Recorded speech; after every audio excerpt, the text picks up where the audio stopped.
Study world IQ के इस video में हम लोग प्राचीन इतिहास से रिलेटेड कुछ विविध प्रश्नों को देखेंगे। यहाँ पर उन सारे प्रश्नों को लिए गए हैं जो आपके एग्जाम में पूछे गए हैं और आपको इन्हें सोल्व करने में थोड़ी बहुत परेशानी आई हो।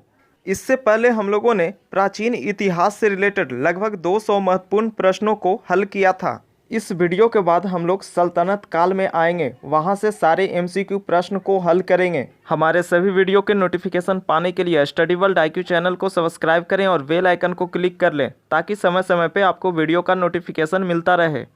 आइए अब हम लोग क्वेश्चन आंसर को शुरू करते हैं। पहला प्रश्न है, किस विदेशी यात्री ने भारत का दौरा सबसे पहले किया था? किस विदेशी यात्री ने भारत का दौरा सबसे पहले किया था? इसका उत्तर होगा ऑप्शन नंबर सी, मेगास्थनीज। यह जो था चंद्रगुप्त मौर्य के दरबार में आया था। इसका आगमन काल जो है 300 ईसा पूर्व पहले है। बात करें हेनसोंग की तो हेनसोंग हर्षवर्धन के शासनकाल में लगभग 629 ईस्वी में भारत आया था और इतिसंग जो है भारत में 7वीं शताब्दी के अंत में आए थे। इसने अपने विवरण में नालंदा विश्वविद्यालय और विक्रमशिला विश्वविद्यालय का वर्णन किया है। और बात करें फाहियान की तो यह लगभग 4वीं शताब्दी में चंद्रगुप्त द्वितीय के शासनकाल में भारत आया था। नेक्स्ट प्रश्न है, किस पुस्तक का 15 भारतीय और 40 विदेशी भाषाओं में अनुवाद किया जा चुका है?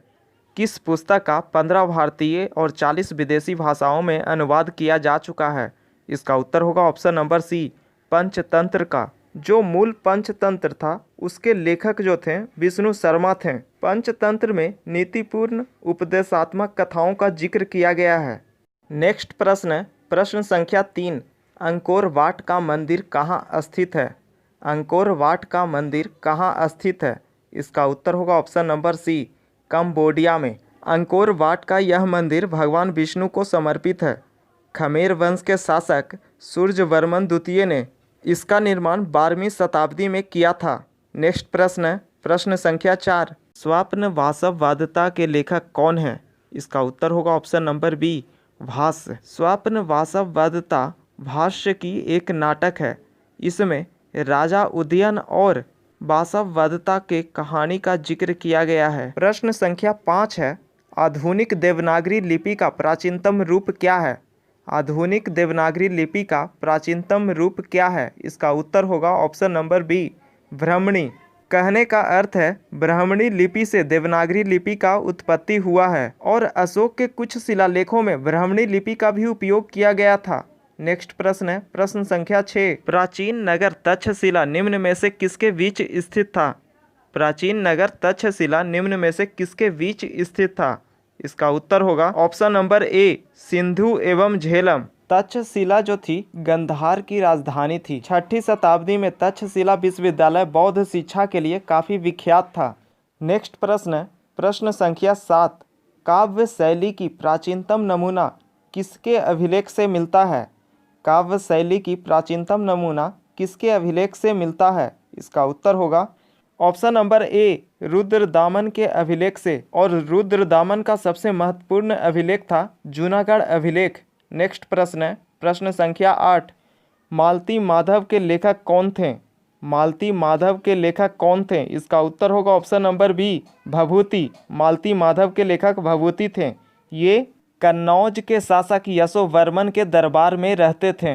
प्रश्न संख्या 9 है, निम्न में नवीनतम मानव समझा जाता है? निम्न में कौन नवीनतम मानव समझा जाता है? आइए इसके उत्तर जानने से पहले इसे विस्तार रूप से समझते हैं। सबसे पहले जो मानव आया था ऑस्ट्रेलोपिथेकस था। ऑस्ट्रेलोपिथेकस जो मानव था वो अपने हाथ और पैर दोनों के सहारे चलता था और यह एकदम सीधा खड़ा नहीं हो सकता था। इसके बाद जो मानव आया वो था हिडलबर्ग।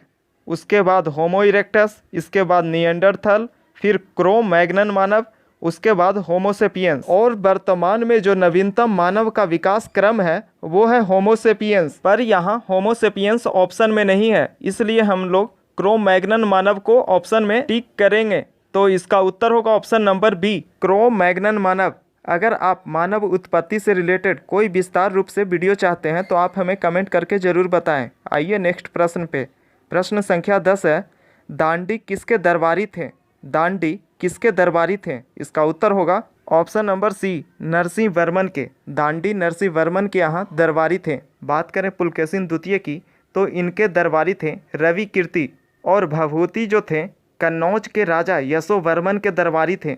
बात करें समुद्रगुप्त की तो इनके दरबारी जो थे वे थे हरिसेन। हरिसेन द्वारा ही प्रयाग प्रशस्ति की रचना की गई है। प्रश्न संख्या 11 है, भभूति किसके दरबारी थे? भभूति किसके दरबार में रहते थे? इसका उत्तर होगा option number B, Yashovarman. Kannauj के राजा यशोवर्मन के यहाँ भभूति दरबारी थे। प्रश्न संख्या 12 है, ढिल्लिका अर्थात दिल्ली नगर की स्थापना किसने किया था? इसका उत्तर होगा ऑप्शन नंबर बी, तोमर शासकों ने दिल्ली नगर की स्थापना की थी। जाते जाते एक क्वेश्चन आपके लिए छोड़ जाता हूँ, अजमेर शहर के संस्थापक कौन थे? अजमेर शहर के संस्थापक कौन थे? इसका उत्तर आप हमें कमेंट में दें। आपके लिए एक आवश्यक सूचना है, 8 सितंबर से डेली इसी चैनल पर करेंट अफेयर का वीडियो मिलने वाला है। हमारे सभी वीडियो के नोटिफिकेशन पाने के लिए स्टडी वर्ल्ड IQ चैनल को सब्सक्राइब करें और बेल आइकन को क्लिक कर लें। मिलते हैं नेक्स्ट वीडियो में।